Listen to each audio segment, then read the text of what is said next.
लाख कोटीचं कर्ज होतं.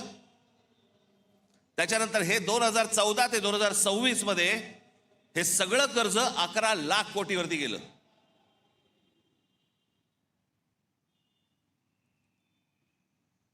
शहरांची अवस्था बघा.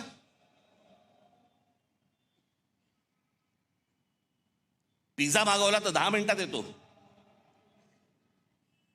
पण तुम्हाला 10 मिनिटात कुठे जाता येत नाही. सगळीकडे ट्रॅफिक जॅम, फुटपाथ भरलेले.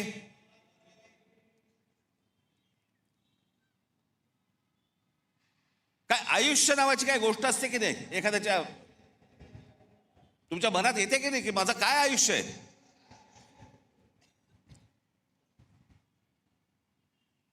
आज हे ब्रिटिशांच्या काळामध्ये त्यावेळेला हे मैदान उभं राहिलं म्हणून आज हे मैदान आहे. नाही तर अशी मैदानं कुठे आहेत मला जरा सांगा. जी जी मैदानं उभी राहिली आहेत ते त्या त्या काळात उभी राहिलेली आहेत.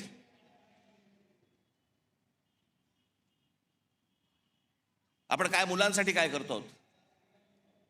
लहान लहान मुलांसाठी काय बागा तरी तयार करतोय का आपण?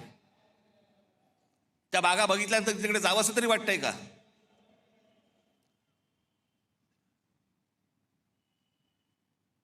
आज शहराची आज संपूर्णपणे शहर अख्खी कोलमडून पडलेली आहेत.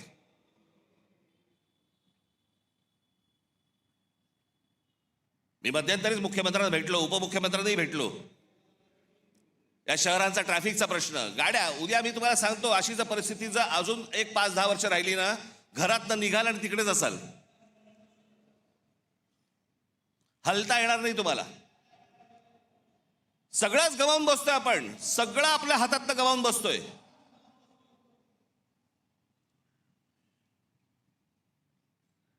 आज ग्रामीण भागामधला माझा तरुण, माझ्या तरुणी शेतीकडे वळायला तयार नाहीत. ते म्हणतात नाही आम्हाला शहरात जायचंय. शहरात आल्यावर ही शहराची अवस्था. या देशातलं, महाराष्ट्रातलं प्रत्येक शहर बघा ना, त्याला काही आकार ना उकार ना काही नाही. त्याला कोणी येतंय, कुठेही इमारती बांधतंय, कोणी काहीही करतंय, कोणालाही कसल्याही परवानगी दिली जात आहेत. आणि तुम्ही ते पाहता आणि राग मोबाईलवरती व्यक्त करताय. हेच त्यांना हवंय की तुम्ही रस्त्यावरती येताच कामा नयेत, तुम्ही या गोष्टींचा विचारच करता कामा नयेत. असेच सडा, असेच मरा.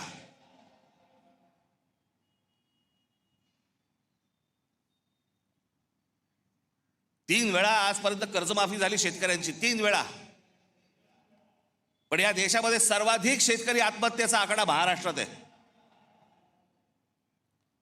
दररोज आत्महत्या होत आहेत, रोज शेतकरी आत्महत्या करतायत. कोणाला काही पडलेलं नाहीये.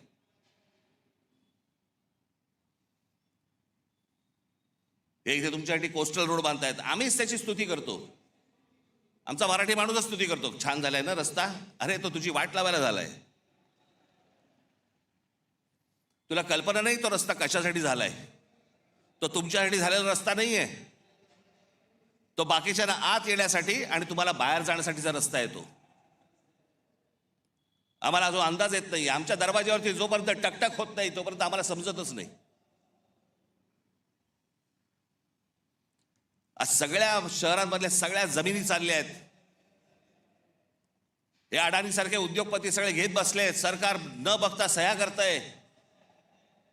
हा सगळा पाडा मी मागच्या वेळेला वाचला होता. त्याच्यात आपण महाराष्ट्र म्हणून आपलं महाराष्ट्राचं स्वतःचं अस्तित्व गमावून बसतोय. आपली महाराष्ट्राची ओळख गमावून बसतोय. आपली भाषा गमावून बसतोय.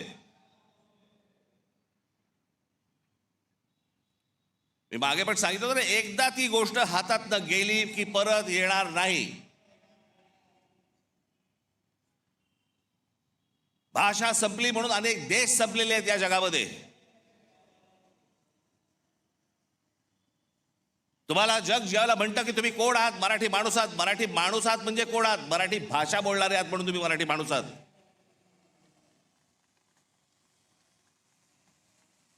मी काही काही व्हिडिओज बघतो.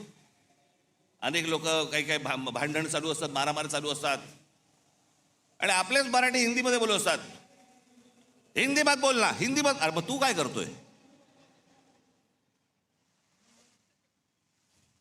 जा दक्षिणेकडे बघा, तामिळनाडू बघा, आंध्र प्रदेश बघा, केरला बघा, लांब कशाला गुजरात बघा.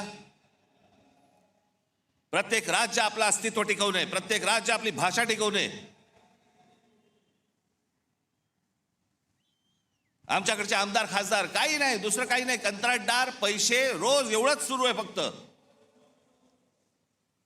महाराष्ट्र विकायला काढलाय.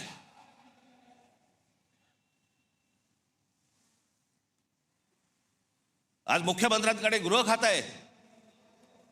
संपूर्ण महाराष्ट्रभर सगळ्या ठिकाणी ड्रग्ज विकले जात आहेत. शाळांमध्ये ड्रग्ज जात आहेत, कॉलेजमध्ये ड्रग्ज जात आहेत. तरुण तरुणी सगळे व्यसनाधीन होत आहेत ड्रग्सच्या आहारी लागून. काय करणार आहोत काय महाराष्ट्राचा? पण ग्रामीण भागामध्ये प्रगती होत नाही. ग्रामीण भागातली माझी मुलं मुली आज इथे शहरामध्ये येतात, शहरं बकाला पडलेली आहेत, शहरामध्ये ड्रग्ज मिळत आहेत, लहान लहान मुली आणि लहान लहान मुलं पळवली जात आहेत. माझ्याकडे तर एक आकडा आहे,